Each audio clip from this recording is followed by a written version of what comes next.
Bien le bonjour, on est content d'être avec vous aujourd'hui. Nous sommes à la MFR de Valognes. Vous ne connaissez pas le Cotentin, vous ne connaissez pas la Manche. Eh ben, c'est vraiment dommage. Nous sommes ici pour aller à la rencontre des personnes qui dirigent cette MFR. Coronavirus oblige. Il y a une grande absente. Je suis même un peu ému. La classe de seconde qui n'a pas pu être là. Et c'est promis, les filles, on va revenir et on fera un beau plateau avec Xavier et Adrien pour magnifier ce que vous avez fait pendant 2 mois.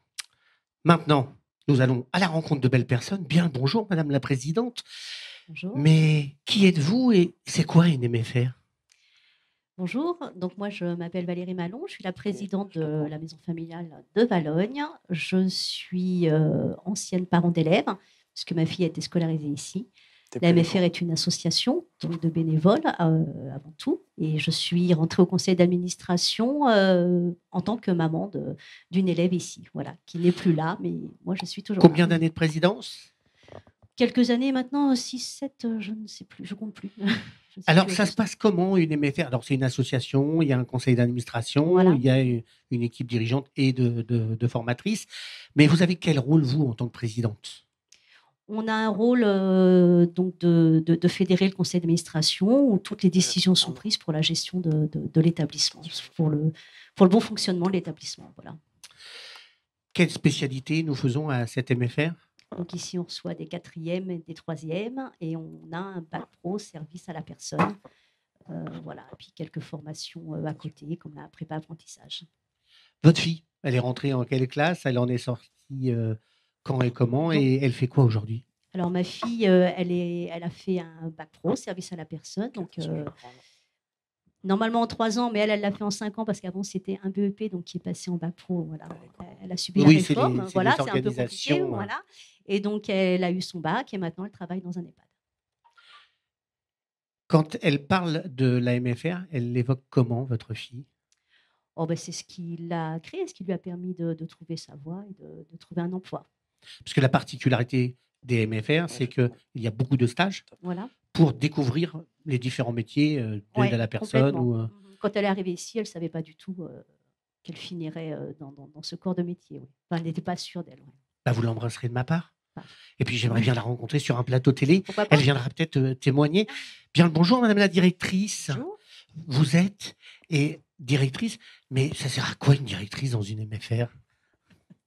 Alors bonjour, Catherine Gidon, moi je suis à la direction depuis 15 ans. Alors mon rôle consiste déjà à renseigner toutes les familles qui souhaitent faire une formation en maison familiale, donc par l'alternance. Ensuite, mon rôle consiste aussi, comme le disait Madame Malon, à suivre les prérogatives un petit peu qui sont définies par le conseil d'administration, donc en termes pédagogiques, en termes éducatifs, etc. Leurs souhaits, transmettre leurs valeurs, enfin mettre en œuvre leurs valeurs.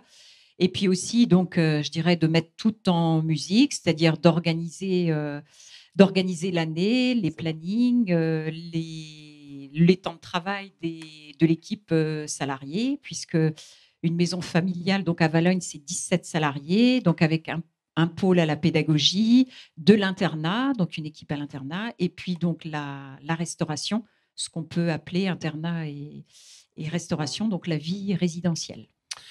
Combien d'élèves? Combien de classes?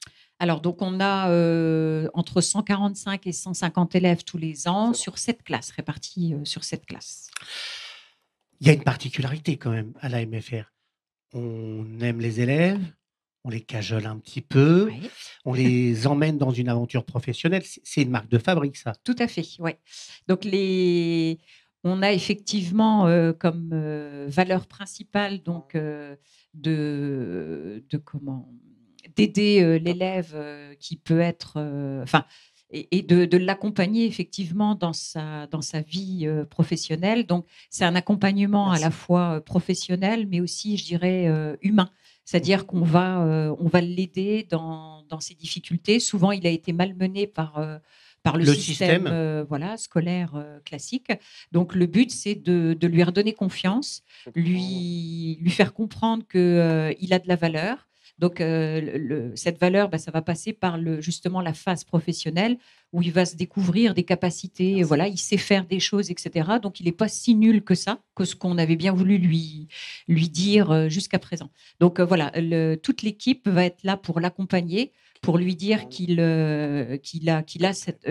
beaucoup de qualités et donc va être là pour l'accompagner à mettre en avant ses qualités. Et là, aujourd'hui, on est sur une porte ouverte pour rassurer les parents aussi, parce que bon, moi, je vais souvent dans les MFR, mais j'ai réussi à passer 4 jours ici, 24 sur 24, donc c'était très intéressant. La particularité, ce qu'on peut dire aux parents, c'est que les enfants qui rentrent à la MFR participent aussi à la vie de la MFR.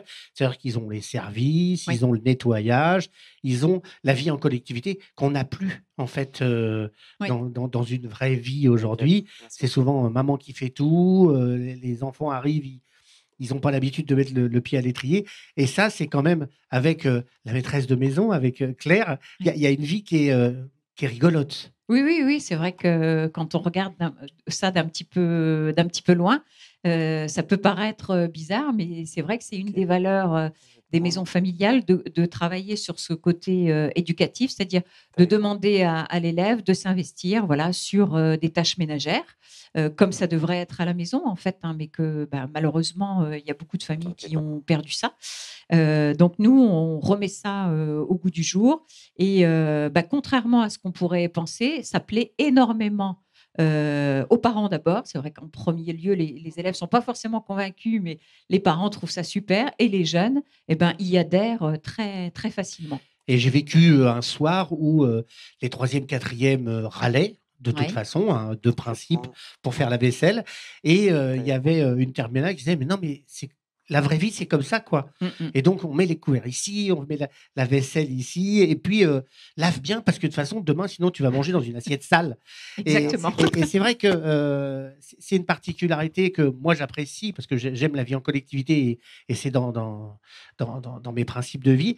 En fait, ils arrivent à avoir un collectif où les grands gèrent les petits. Voilà, il y a une espèce de tutorat qui se fait naturellement, en fait. Naturellement. Et donc, ça, c'est quand même une grosse qualité de la MFR. Et puis surtout, l'apprentissage aussi, parce que d'aller se confronter à la vraie vie dans différents lieux, ça permet au moins de choisir ce qu'on n'a pas envie de faire. Et les élèves sont souvent reconnaissants parce qu'on voit quand même beaucoup d'élèves revenir nous voir une fois qu'ils sont sortis, 2 ou 3 ans après.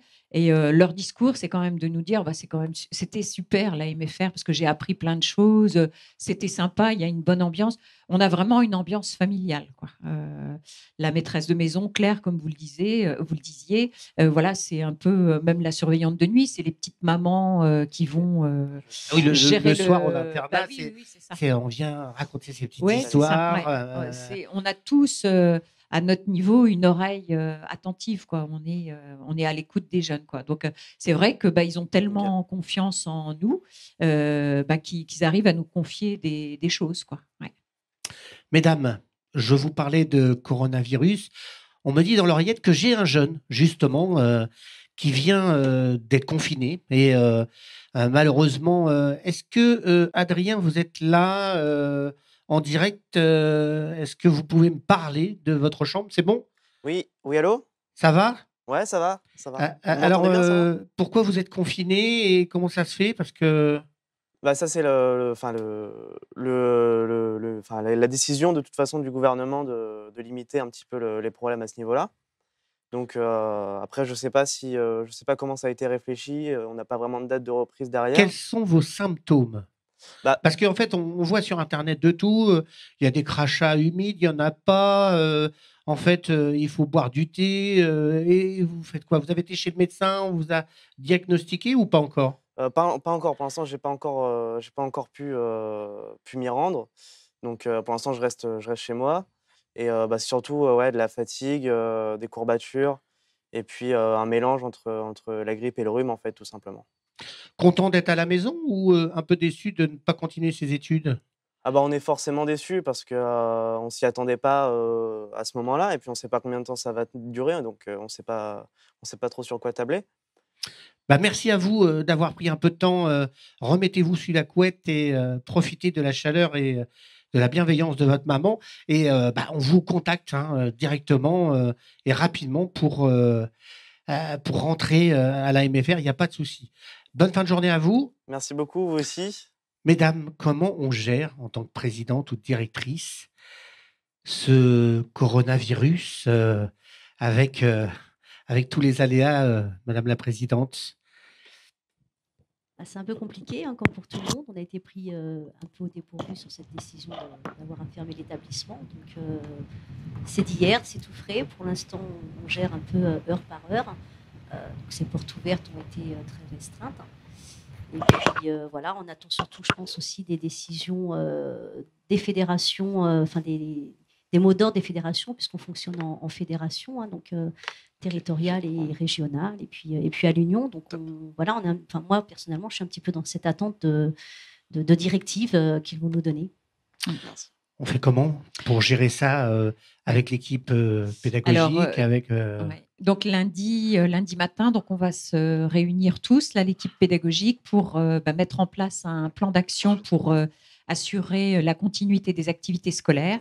Donc on va mettre en place des cours en ligne, des exercices en ligne, etc. Ça va s'organiser au fur et à mesure de la semaine. Et puis les jeunes ont été avertis, les parents ont été avertis qu'on va mettre tout ça en œuvre d'ici la fin de la semaine, et puis pour, je l'espère, le moins longtemps possible. C'est ça, le moins longtemps possible. Ouais, on a beaucoup de craintes là-dessus, quoi.